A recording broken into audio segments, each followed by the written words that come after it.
Good morning students, स्वागत है आप सभी का हमारे यूट्यूब चैनल पर जिसका नाम है सौरभ क्लासेस फॉर हिस्ट्री। मैं सौरभ आप सभी का आज की क्लास में स्वागत करता हूं।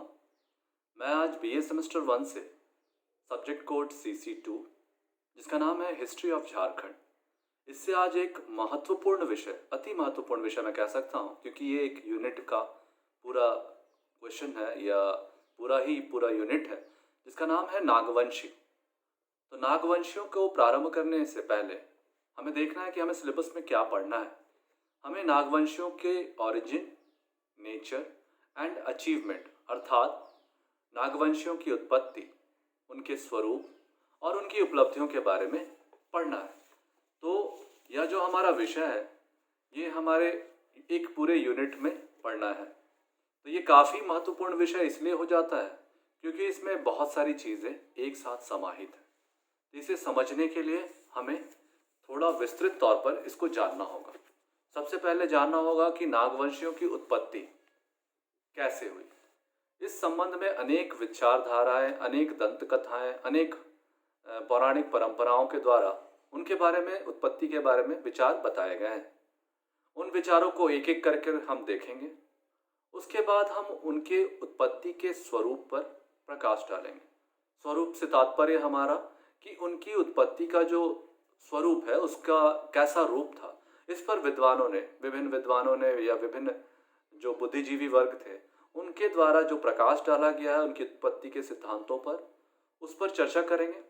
और तत्पश्चात हम उनके क्रमिक विकास को देखते हुए कि प्राचीन काल से लेकर उसके जो शासक हुए वो आगे चलकर मध्यकाल में, और मध्यकाल में भी पूर्व मध्यकाल, मध्यकाल और फिर मुगल काल, इस पूरे दौर तक उनकी उपलब्धियों का ब्यौरा हम आपके सामने प्रस्तुत करेंगे।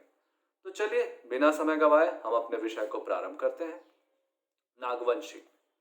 नागवंशियों का जो शासन रहा है वो मूलतः छोटा नागपुर क्षेत्र, खास क्षेत्र जो है वहाँ पे उनका अस्तित्व रहा है।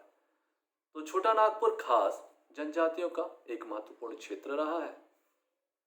अतः यहाँ स्थापित नागवंश का संपूर्ण छोटा नागपुर में अग्रणी स्थान है। खुखरा नागवंशियों की प्रारंभिक राजधानी थी। और नागवंशियों की उत्पत्ति के संदर्भ में जो एक शासक हुए हैं दर्भनाथ शाह, जो कि ब्रिटिश काल के शासक हैं, नागवंशी शासक, उन्होंने जो दस्तावेज दिए हैं उसके आधार पर उन्होंने बताया है कि नागवंश की स्थापना राजा फनी मुकुट राय के द्वारा पुंडरीक नाग एवं वाराणसी की ब्राह्मण कन्या पार्वती की वह संतान थे, जिसे मद्रा मुंडा एवं अन्य नेताओं की स्वीकृति से राजा चुना गया था। इस नागवंशी परंपरा के अनुसार जन्मेजय के नाग यज्ञ के समय पुंडरीक नामक नाग भाग निकला था और मानव रूप धारण कर वाराणसी पहुंचा। उसने अपने आप को ब्राह्मण बताकर एक ब्राह्मण पंडित के यहाँ शरण ले ली, जो बालकों को शास्त्रों की शिक्षा देते थे। इस बालक ने अपनी कुशाग्रता और बुद्धिमता के बल पर उस ब्राह्मण को प्रभावित किया और ब्राह्मण ने काशी के ब्राह्मण कन्या पार्वती से उसका विवाह करा दिया। कुछ समय के बाद पार्वती गर्भवती हुई। एक दिन जब पुंडरीक सोया हुआ था तब पार्वती ने देखा कि उसके पति की 2 जीवाएं हैं। जीवा यानी जीव। पुंडरीक के जागने पर पार्वती ने उसकी 2 जीवाओं का रहस्य जानना चाहा, किंतु पुंडरीक ने इस प्रश्न को टाल दिया। बाद में वाराणसी से वह पार्वती सहित अपने देश के लिए रवाना हुए। जब वे परगना सुतियाम्बे स्थित पिठोरिया ग्राम से पार हो रहे थे तब एक पेड़ की छाया में विश्राम करने के लिए वहां रुक जाते हैं। यहाँ पुंडरीक ने अपनी वास्तविकता प्रकट की और तब एक तालाब में छलांग लगाकर अदृश्य हो गए। दुखी पार्वती ने एक बच्चे को जन्म दिया और वहीं सती हो गई। एक शाकल द्वीपीय ब्राह्मण ने बच्चे को फनिक सर्प के फण के नीचे सोया पाया। यह सर्प स्वयं पुंडरीक था और उसने ब्राह्मण को बताया कि बालक आगे चलकर नागपुर का राजा बनेगा। वही ब्राह्मण उसका पुरोहित बनेगा। सूर्य राज्य के प्रमुख आराध्य देवता होंगे और राजा का नाम फनी मुकुट राय होगा। नागवंशी परंपरा के अनुसार यह घटना 104 ईस्वी की थी। उल्लेखनीय बात यह है कि अभी भी यहाँ के नागवंशी के पुरोहित शाकल द्वीपीय ब्राह्मण ही होते हैं। इस प्रकार से जो दस्तावेज दर्पनाथ शाह द्वारा अंग्रेजों को उपलब्ध कराए गए, उस दस्तावेज में फनी मुकुट राय के जीवन से संबंधित इस कथा का वर्णन मिलता है। इसके अलावा वेबस्टर नामक एक विद्वान ने अपनी रिपोर्ट में एक दूसरी कहानी इनकी उत्पत्ति के संदर्भ में बताई है। इसके अनुसार बालक का पालन एक कान्यकुब्ज ब्राह्मण ने किया जो कांके ग्राम में रहता था। उसी ने बालक को फनी मुकुट राय का नाम दिया। लेकिन S.C. राय के अनुसार बच्चे का पालन मानकी मद्रा मुंडा ने किया था और जब बालक बड़ा हुआ तो सभी परहाओं के मानकियों ने एक मत से उसे फनी मुकुट राय का नाम से राजा घोषित किया। राजा बनते ही फनी मुकुट राय ने रामगढ़, गोला, पलानी, तमाड़, बंता, हजाम, टोरी, मानकेरी और बरवा इत्यादि इलाकों को अपने नियंत्रण में कर लिया। एक अन्य विद्वान है जिनका नाम है विद्याभूषण लाल प्रद्युमन सिंह। इनके अनुसार फनी मुकुट के शासनकाल में नागवंशी राज्य में कुल 66 परगने थे, जिसमें 22 घटवारी, 18 खुखड़ागढ़, 18 दोईसागढ़ और 8 जर्चीगढ़ में थी। इन सभी कथाओं से स्पष्ट होता है कि अत्यंत प्राचीन काल में भी छोटा नागपुर खास में अच्छी खासी आबादी थी, जिसमें आदिवासी और गैर आदिवासी दोनों शामिल थे। उत्तरी भारत से उड़ीसा पहुंचने का मार्ग इसी से होकर गुजरता था। अतः राजनीतिक एवं सांस्कृतिक दृष्टियों से छोटा नागपुर खास एकाकी प्रदेश नहीं था। उपयुक्त कथाओं को ऐतिहासिक दृष्टि से विचित्र, काल्पनिक और अनिश्चित ही कहा जा सकता है। यदि इन पर विश्वास किया जाए तो फनी मुकुट राय काल्पनिक व्यक्ति ही सिद्ध होगा, किंतु इन कथाओं का अन्यत ज्ञात तथ्यों के संदर्भ में विश्लेषण किया जाए तो फनी मुकुट राय तथा नागवंश के आरंभ की संभावित तिथि का निर्धारण किया जा सकता है। नागवंशी राजाओं की कुर्शीनामा के अनुसार इस राजवंश का आरंभ पहली शताब्दी में ही हो गया था। यह सही नहीं जान पड़ता। कुषाण एवं गुप्तकालीन ऐतिहासिक स्रोतों में इस वंश का कोई उल्लेख नहीं मिलता। पुनः नागवंशी कुर्सीनामा में कुछ शासकों का शासनकाल असाधारण रूप से बताया गया है, जैसे फनी मुकुट राय का 94 वर्ष, मुकुट का 55 वर्ष, उदय का 60 वर्ष, मोहन का 58 वर्ष तथा रघुनाथ का 60 वर्ष। इससे इन राजाओं का इन पूरे राजवंशों का औसत शासनकाल 29 वर्षों का आता है। तभी नागवंश की शुरुआत को प्रथम शताब्दी में ले जाया जा सकता है। रांची जिला गजेटियर के लेखक ने राजाओं के शासनकाल का औसत 25 मानकर नागवंश का प्रारंभ चौथी शताब्दी में बताया है, किंतु किंतु यह भी सही नहीं जान पड़ता, क्योंकि समुद्रगुप्त के प्रयाग प्रशस्ति में छोटा नागपुर को मुरुंड देश कहा गया है, ना कि नागदेश। यदि उस समय तक नागवंशियों ने यहां अपना राज्य कायम किया होता तो प्रयाग प्रशस्ति में उनका उल्लेख अवश्य होता। था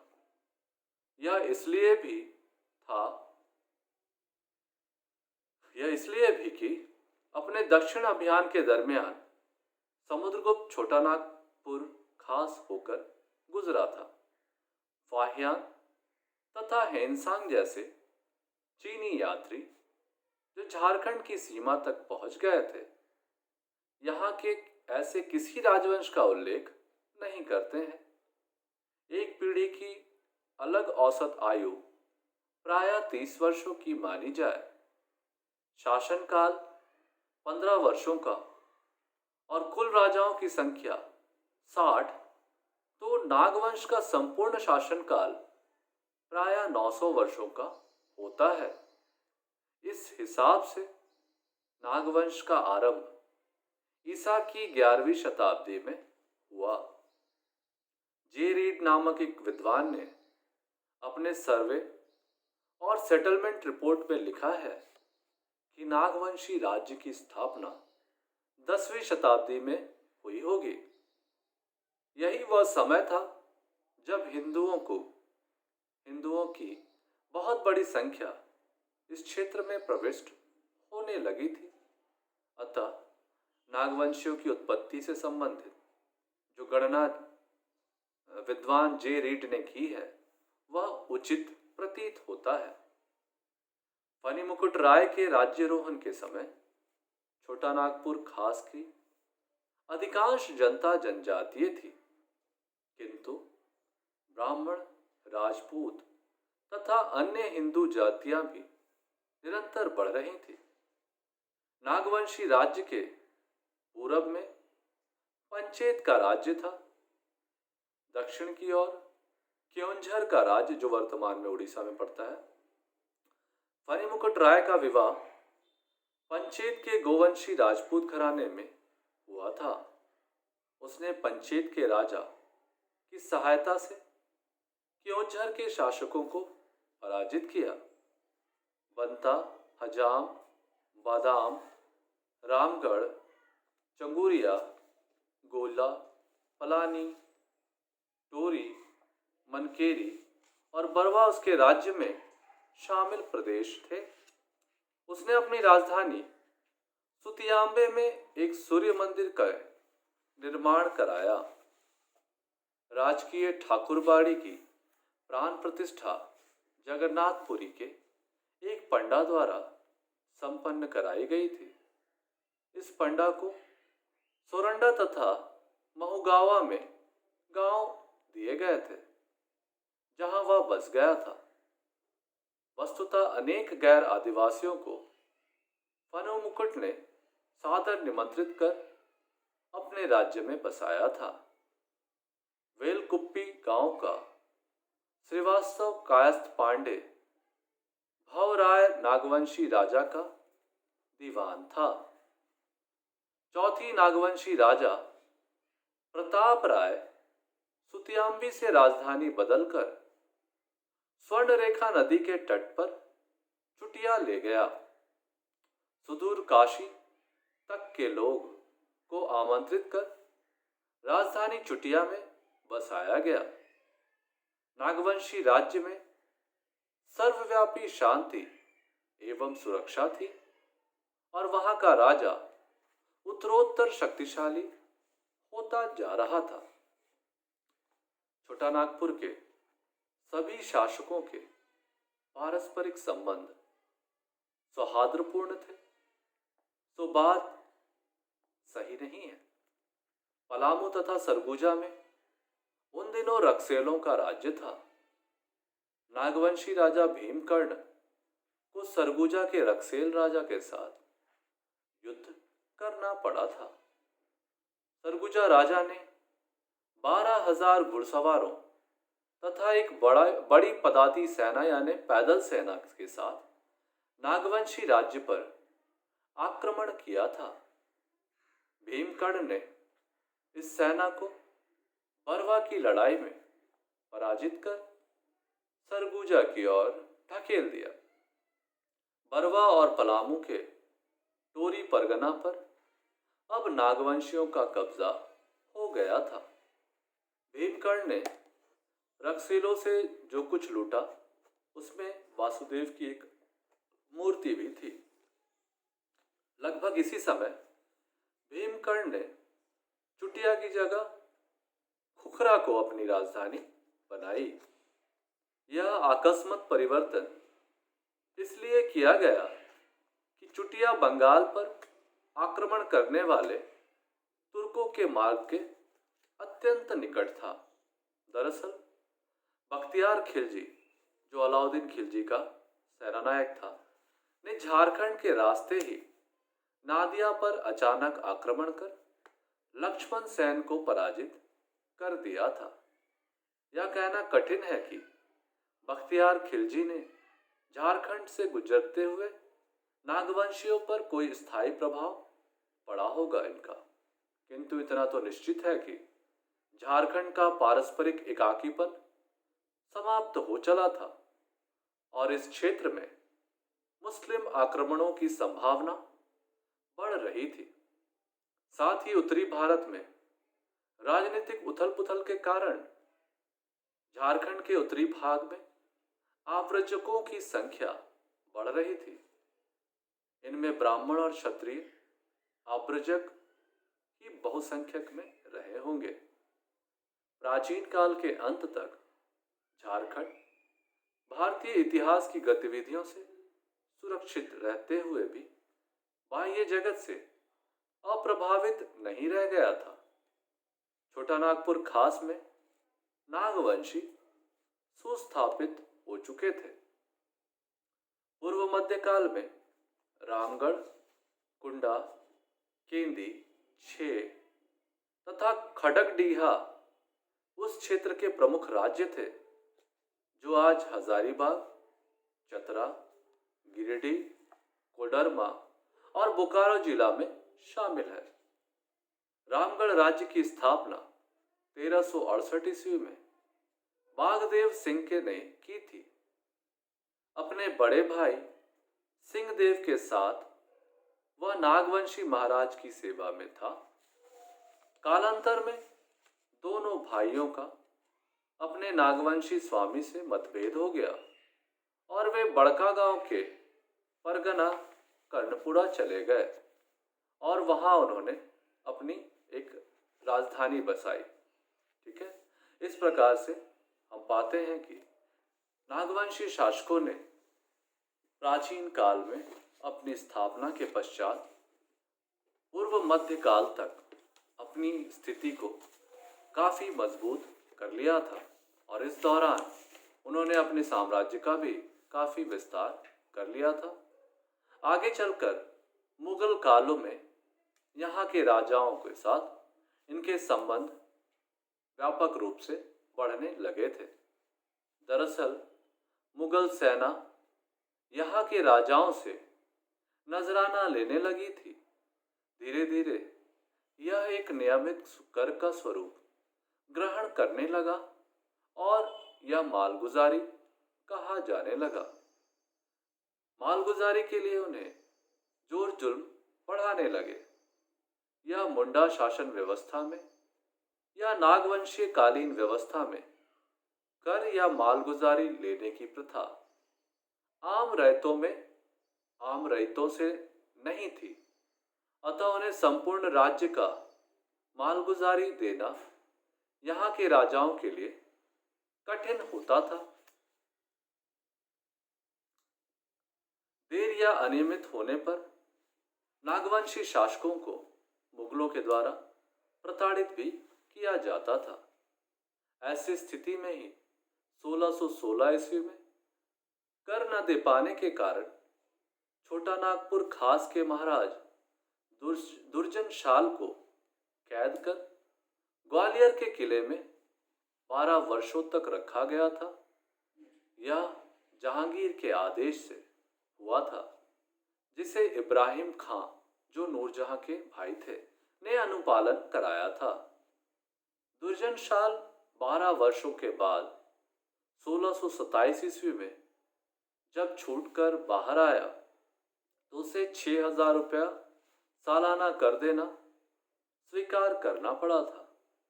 पुनः इस राशि को 1632 ईस्वी में बढ़ाकर 1,36,000 रुपये कर दिया गया था। इस प्रकार से मुगल काल में लगातार करों का बोझ नागवंशी शासकों पर बढ़ता चला जा रहा था। नागवंशी राजाओं पर कर बढ़ता जा रहा था, किंतु यहां अपनी प्रजा से कर लेने का प्रावधान नहीं था। लेकिन मुगलिया दबाव के कारण राजाओं को अपनी प्राचीन व्यवस्था बदलनी पड़ी।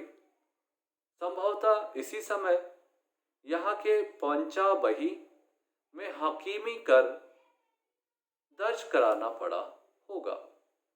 यह काल था जब राज्य के राजा को अपनी यही प्रजा से कर की मांग करनी पड़ी होगी।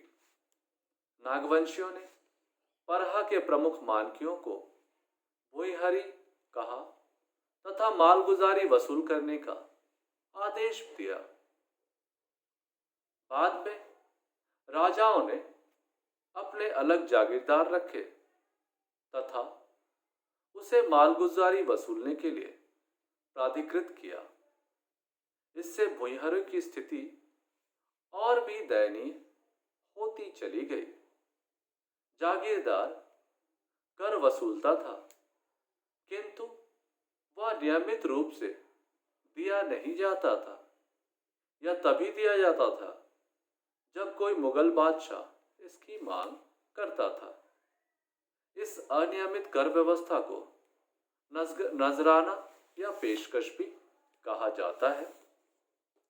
इस प्रकार से हम देखते हैं कि नागवंशीय शासकों का प्रादुर्भाव के संबंध में अलग अलग विद्वानों ने अलग अलग विचार प्रस्तुत किए हैं। कुल मिलाकर हम देखें तो नागवंशियों का संस्थापक फनी मुकुट राय को माना जाता है, जिन्होंने अपनी योग्यता के बल पर अपने साम्राज्य का विस्तार किया और कुशल शासन प्रबंध की स्थापना की। लेकिन उन्होंने इसकी स्थापना कब की, इस विषय पर विभिन्न विद्वानों ने अपने अलग अलग विचार प्रस्तुत किए। कुछ विद्वानों के अनुसार इसकी स्थापना प्रथम शताब्दी में हुई, कुछ इसकी स्थापना चौथी शताब्दी को बताते हैं, तो कुछ इसकी स्थापना 11वीं शताब्दी को बताते हैं। एक विद्वान है जे रीड, जिन्होंने इसकी स्थापना 10वीं और 11वीं शताब्दी के आसपास बताई है, जो कि काफी हद तक प्रमाणित प्रतीत होती है। खैर, इनकी स्थापना जिस शताब्दी में भी हुई हो, उसके पश्चात इस राजवंश के अनेक शासकों ने काफी लंबे समय तक शासन किया और इन शासनकाल के दौरान इन्होंने अपनी प्रजा से कभी कोई कर भी वसूल नहीं किए। आगे चलकर जब पूर्व मध्यकाल के समय हम देखते हैं कि इसी क्षेत्र से गुजरकर अलाउद्दीन खिलजी के सेनानायक बख्तियार खिलजी गुजरे थे, तो ऐसी आशंका व्यक्त की जा रही थी कि कहीं तुर्क नागवंशियों के राज्य पर हमला न कर दे। इसलिए राजा प्रताप राय, जो कि उस समय तत्कालीन नागवंशी शासक थे, उन्होंने अपनी राजधानी का परिवर्तन चुटिया से अन्य स्थान पर कर दिया। तो समय समय पर इनकी राजधानी का भी परिवर्तन हम लोग देखते हैं। आगे चलकर जब मुगल काल का दौर प्रारंभ हुआ तो मुगल हस्तक्षेप इस क्षेत्र में विशेष रूप से बढ़ गया। मुगलों के द्वारा अनेक प्रकार से मालगुजारी या नजराना के रूप में करों की वसूली की जाने लगी। धीरे धीरे इन करों का बोझ काफी ज्यादा बढ़ता चला जा रहा था, जिसे देने के लिए छोटा नागपुर के नागवंशी शासक बाध्य हो रहे थे, और अगर वो इसे देने में अपनी असमर्थता दर्शाते थे तो उसके लिए उन्हें दंडित भी किया जाता था। ऐसी ही एक घटना हम देखते हैं जब 1616 ईस्वी में छोटा नागपुर के नागवंशी शासक महाराज दुर्जन साल ने कर की अदायगी नहीं की थी, तब जहांगीर ने आदेश जारी करके उसे 12 वर्षों के कारावास की सजा दी थी। और इस सजा को काटने के पश्चात जब दुर्जन साल बाहर आए तो उन्होंने मुगलों के 6,000 रुपये सालाना कर को स्वीकार किया, और जो 1627 में तय की गई थी, जिसे तुरंत ही लगभग 1632 ईस्वी में ही बढ़ाकर 1,36,000 रुपये तक कर दिया गया। इस प्रकार से मुगलों का इस क्षेत्र पर शोषण बढ़ता चला गया। धीरे धीरे मुगलों ने करों का बोझ इतना बढ़ा दिया कि नागवंशी शासक इन करों की अदायगी कर पाने में असमर्थ थे। इसके लिए नागवंशी शासकों ने अपनी जनता से करों की वसूली करनी प्रारंभ कर ली। उन्होंने परहा के प्रमुख मानकियों को भूइहर कहा तथा उन्हें मालगुजारी वसूलने का आदेश दिया। और ये जो भूइहर होते थे ये तो करों की वसूली करते ही थे, साथ ही साथ जागीरदार भी इन क्षेत्रों में करों की वसूली करने लगे। ये जो जागीरदार होते थे ये करों को अनियमित रूप से वसूलते थे, और जब मुगल बादशाहों द्वारा करों की अदायगी की मांग की जाती थी तब वे उन्हें करों की अदायगी करते थे, अन्यथा उसे वे अपने पास ही सुरक्षित रख लेते थे। इस प्रकार से हम देखते हैं कि कुल मिलाकर नागवंशी शासक प्रजा हितैषी एवं कुशल योग्य शासक हुआ करते थे। जब तक झारखंड क्षेत्र के छोटा नागपुर खास क्षेत्र पर बाह्य हस्तक्षेप नहीं था, ये प्रजा वत्सलता के अनुसार शासन कार्य संचालित करते थे। लेकिन आगे चलकर जब इन पर केंद्र का बोझ बढ़ा, जैसे मुगलों का करों का बोझ बढ़ा, तब ये अपनी प्रजा से करों की वसूलने के लिए दबाव महसूस करने लगे, और उसके पश्चात इन्होंने उनसे करों की वसूली भी की। लेकिन इतने लंबे अवधि तक शासन कार्य संचालित करना, और वो भी बड़ी कुशलता पूर्वक, उन्होंने अपनी बुद्धिमत्ता से इस राजवंश को नई ऊंचाइयों तक पहुंचाया। उन्होंने अपने साम्राज्य को न केवल अक्षुण्ण रखा, बल्कि यहाँ की प्रजा से किसी भी प्रकार का कोई कर भी नहीं वसूल किया। वो तो आगे चलकर परवर्ती काल में अन्य दबाव एवं मुगलों के करों के बोझ के कारण उन्हें अपनी नीति परिवर्तित करनी पड़ी। लेकिन कुल मिलाकर हम देखें तो नागवंशी शासकों की उपलब्धि अद्वितीय रही है। उन्होंने न केवल झारखंड के क्षेत्र में, विशेषकर छोटा नागपुर क्षेत्र में लंबे समय तक शासन किया, बल्कि उन्होंने अपने प्रतिद्वंदियों को पराजित भी किया, और साथ ही अपने साम्राज्य की रक्षा के लिए समय समय पर राजधानी का परिवर्तन कर और उसकी सुरक्षा और वहाँ के लोगों की ज़रूरतों को पूरा करते हुए काफ़ी लंबे अरसे तक इस छोटा नागपुर क्षेत्र पर शासन किया। तो कुल मिलाकर हम इस विषय को यहाँ विराम देंगे, और हमें पूरी उम्मीद है कि जो विषय है छोटा नागपुर के नागवंशी राजवंश, जिनकी उत्पत्ति, उनकी स्वरूप और उनकी उपलब्धियां, ये आप अच्छी तरह से समझ गए होंगे। अब इससे संबंधित कोई भी प्रश्न आपसे पूछा जाए तो आप ये ध्यान रखिएगा कि आपको वो जो पूछा जाएगा उसका उत्तर देना है। वैसे मैंने जो आपको बताया उसमें मैंने उनकी उत्पत्ति की चर्चा की, उसके पश्चात मैंने विभिन्न विद्वानों के विचार जो उनकी उत्पत्ति से संबंधित थे, जिसमें अलग अलग शताब्दियों में उनकी उत्पत्ति का दावा प्रस्तुत किया है, इसके विचारों को आपको इसके स्वरूप में दर्शाया, और तत्पश्चात इनकी उपलब्धियों को दर्शाते हुए मैंने इसको समाप्त किया। तो आप ध्यान रखेंगे कि आपसे प्रश्न क्या पूछा जा रहा है, आप अपने प्रश्नों के अनुसार अपने उत्तर को तैयार करेंगे। वैसे ये बड़ी रोचक विषय है, आप इसको एक बार ध्यान से सुने और इसे अपने कॉपी में नोट डाउन कर लें। तो मुझे ये नहीं लगता कि आपको इससे संबंधित कोई भी प्रश्न पूछा जाएगा तो आपको कठिनाई होगी। आप बहुत ही सहजता से इसका उत्तर कर सकते हैं। यदि फिर भी आपको कोई आशंका या सवाल हो तो आप मुझे मेरे कमेंट सेक्शन में जाकर मुझसे सवाल पूछ सकते हैं, और मैं आपके सवालों का जवाब यथाशीघ्र देने का प्रयास करूंगा। तो आज के लिए बस इतना ही। हम फिर मिलेंगे एक नए विषय के साथ आपसे। तब तक के लिए धन्यवाद।